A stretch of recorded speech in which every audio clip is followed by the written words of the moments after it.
Now will you call him? Gilley pleaded. And tell him what? I snapped, waving wildly to the giant wall of flames coming from the warehouse where we'd barely escaped being burned alive. I don't know, Cat. Maybe something like, gee, Shepard, I sure do miss you, by golly. Also, I've been a fool to stay away this long. Of course I'll marry you, especially since I was nearly made into barbecue brisket tonight, which has me questioning all my life's choices, and I've been so stupid to run away from the man I love. Also, could you come down here and help us solve this hot case we're looking into that just got a whole lot hotter?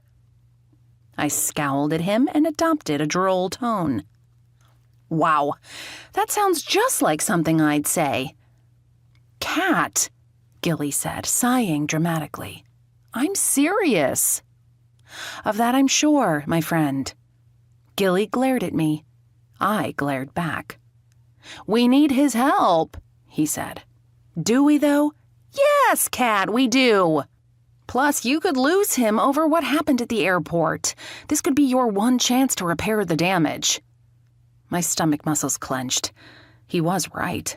I could lose Shepard over the stunt I'd pulled. It's impossible, I said softly, wiping a big fluff of ash from Gilley's sideburn. I can't face him until I know what I'm going to say. Why is saying yes so hard, Cat? I sighed and glanced again at the flames roaring out of the open door to the warehouse, and I thought it was the perfect metaphor for my life right now and what a mess I'd made of things. My mind immediately flashed to that moment when Shepard had met me at the airport. He'd emerged from the limo that had come to pick me up after the European vacation Gilley and I had been on, and as he got out of the car, my heart had leapt at the sight of him. And then he'd ruined the moment by getting down on bended knee and producing a little black box.